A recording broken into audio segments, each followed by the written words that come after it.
Hello vinyl community, George Allen here, vinyl, LPs and CDs. And today I'm going to be talking about one of my all-time favorite records, Super Session. And that's with Mike Bloomfield, Al Kooper, and Steve Stills. Now I'm going to not only be talking about this particular one, but also the remastered version that came out, this came out in 1968, but also the one that Al Kooper redid in the early 2000s. And you know, this one was a phenomenal record.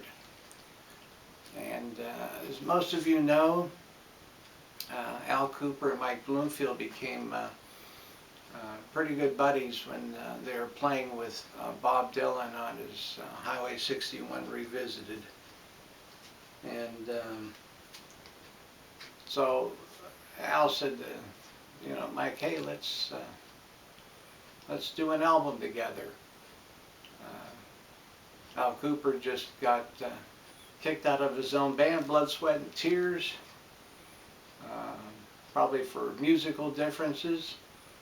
And Mike Bloomfield just got kicked out of Electric Flag because of some problems which would show up again on this record. He had a drug problem which led to some other issues. So anyhow, they started on this album. They had Harvey Brooks playing bass and Eddie Ho on drums. Both excellent session musicians. And you know, things seem to be going pretty good. One day of recording, next day, day two of recording, guess what? No Mike Bloomfield showing up. And I think most of you are familiar with all this story of this album. So what happens, how Al Kooper got in touch with Steve Stills, whether he was hanging around the studio or knew him from somewhere, I don't know. So anyhow, he gets Steve Stills involved. So that side two is Steve Stills on guitar.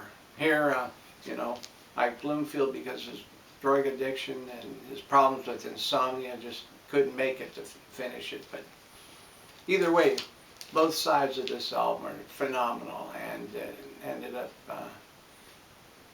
going gold. They sold, it's one of the highest selling albums in the late 60s. Very good album. So that led to then Al doing this version here in 2002.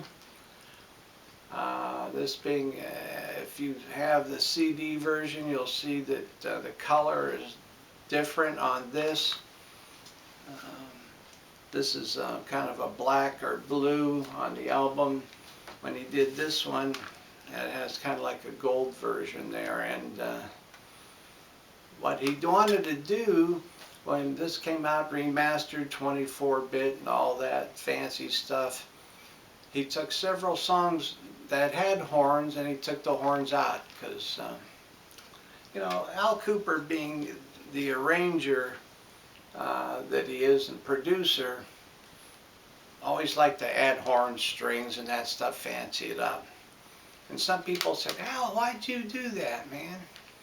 So he says, well, you know, I like to make the sound fuller and lusher and make it sound more complete. I said, well, it would have been great to have some of those songs without the horns. So yeah, finally, you know, what, like 30-some years after the original recording, he came out with this one, and he did two of the main songs. Albert Shuffle, the first song on the album with Mike Bloomfield, and Season of the Witch. Great song he did with Steve Stills. He took the horns out. That's on here. And I'll tell you what, they are really some phenomenal songs. And it sounds, the net effect is, it sounds like just four guys jamming. And I was thinking about it as I was listening to it again the other day. I thought, you know what, it sounds like just four guys in the studio jamming. Really, really, four talented musicians just playing their heart out. And whether it was Mike Bloomfield on guitar or Steve Stills on guitar, phenomenal. In fact, on this, it's Steve Stills, I never heard him play guitar like he played on this. Wonderful, wonderful, wonderful guitar work. I just love it. And then I kept thinking, you know, there's one of my favorite Neil Young and Crazy Horse albums is Everybody Knows This Is Nowhere. And I thought, I wonder if Neil Young went back and added horns to Down by the River, or Cowgirl in the Sand or something. I wonder what that'd be like, or if you know, one of the long jamming songs by Cream, if they went back and added horns to it. You know, just sometimes you just can't monkey with songs, you know. But anyhow, you know, Al's a great producer. He's still, you know, he's still around, and while I'm at it, I'll show you two of his latest CDs. He's still kicking around. This one I love, Black Coffee. And I got this one autographed, White Chocolate. I've been a big Al Cooper fan for many years. And of course, this is a great album too. He did this one after Super Session, Cooper Session. A lot of you are familiar with this stuff. Anyhow, that's what I got for today. I just wanted to sit and talk about the Super Session, the original, and then the remastered version. I wish they would have done, wish he would have done this on vinyl, but it's not on vinyl. They've done a Super Session on vinyl, but they've not done like a second LP without the horns. That would have been great to have. Anyhow, folks, that's what I want to talk about today. If you have any thoughts on Super Session, hey, I'd like to hear your comments, you know. That would be wonderful. Okay, see you down the road. Bye.